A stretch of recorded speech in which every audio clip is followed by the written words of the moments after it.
நீர் சொன்னால் எல்லாமாம்,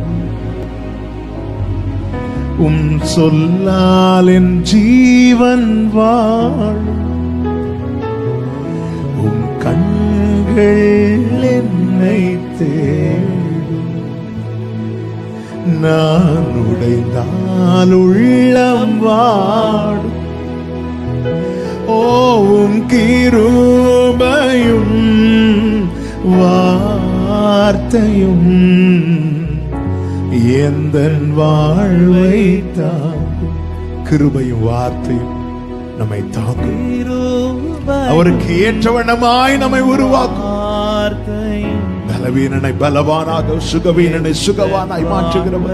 வலது கரத்தை உயர்த்தி இடது கரத்தை இருதயத்தில் வைத்து, பலவீனன் என்று சொல்லாமல் பலவான் என்பே